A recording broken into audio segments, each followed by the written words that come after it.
maging ganito. So maraming salamat po at dahil sa Panginoon Diyos, siya po ang nabigay sa inyo bilang regalo po sa aming lahat. Kaya siguro mas maganda tumayo po tayong lahat bilang pag-respect sa kanila. At palakpakan natin ang Panginoon sa buhay ng ating mga nanay. We honor you po, we pay tribute to you today. Ito po yung araw na sinadya ng Diyos para sa inyo. Tayo manalangin, Panginoong Diyos, kami po yung nagpapasalamat dahil sa mga nanay na ibinigay niyo po sa amin. Iba-iba man din ang tawag namin sa kanila. Iisa ang kanilang puso. Isang puso na dalisay, na nagmamahal, walang kapatay sa kanilang mga kanya-kanyang anak. Alam namin yan ay galing sa iyo.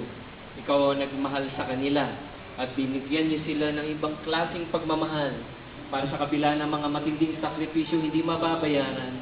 Ito'y kanilang ibinigay, binuo sa kanilang mga kanya-kanyang mga anak.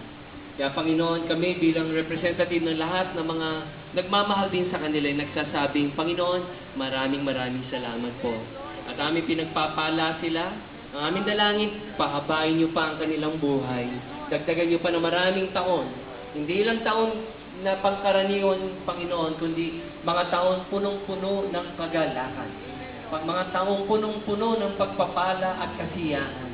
Na kung sa maraming taon na kanilang sinakripisyo, ang aming dalangin, Panginoon, makabawi sa kanila, sila naman ay magmistulang mga inay na talagang magpupuri sa iyo sa pasasalamat dahil hindi sila nagkamali ng paglilingkod sa iyo sa pamagitan ng kanilang pag-alaga sa kanya-kanyang mga anak. Panginoon, maraming salamat po sa kanila at sa mga may sakit at may pangangailangan. Binubuksan namin ang durungawan ng langit. Ibuhos niyo po ang pagpapala sa kanila.